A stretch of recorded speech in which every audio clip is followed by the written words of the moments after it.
ભાઈ આપણે ગઢડા તાલુકા તો બે મહાત્માઓ બોલતા હતા, સંતો મંતો બોલતા હતા કે અત્યારે અમે ક્ષેત્રમાં ફર્યા છે અને ખેડૂતોની પરિસ્થિતિ એટલી કપરી પરિસ્થિતિ છે કે અમે તો સરકારની ડાયરેક્ટ તો કોઈ કંઈ કેમ નથી, પણ આ મીડિયાના માધ્યમથી સરકારને વિનંતી કરે છે કે ભાઈ સંતો મંતો હતા ખેડૂતોની કોઈક સહાયની પર વળતર તરીકે ખેડૂતોની કોઈક આવે. તમે આ સરકારની હોગ ઉડતી નથી અને આપણે કશું કદી કહેતા નથી. એનો અર્થ તમારે એમ માનવો કે ગંઢિયા ગોબર છોકરો ઘરમાં ઢીલો પાકે તો એને એમ કહેતા કે નપો થયો છે એમ કહેતા.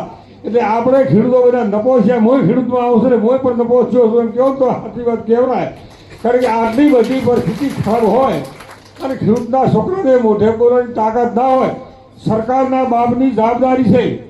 સરકાર ગમે એની હોય, ભાજપની હોય કે કોંગ્રેસની, પડદા સુખી તો સરકાર સુખી ને પડદા દુખી તો સરકારને દુખી રહીને કોઈ પ્રકારની રાજા મહારાજ તો દુષ્કાળ પડતા નહીં તો ખેડૂતોને 5-5 વર્ષ સુધી અંદાજ પૂરું કરતા.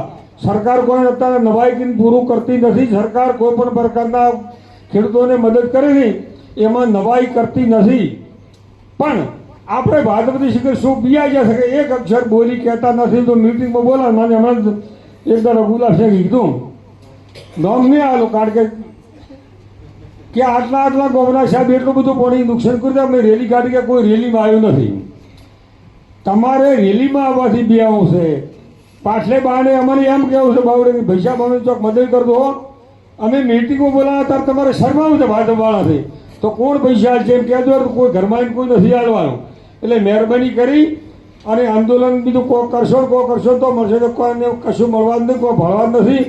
અને આ રીતે હાવ નેસી હાજરી બેહાય નહીં. મારી તમને બધાની વિનંતી છે કે દેશની અંદર આ વખતે ખૂબ પરિસ્થિતિ ખરાબ છે.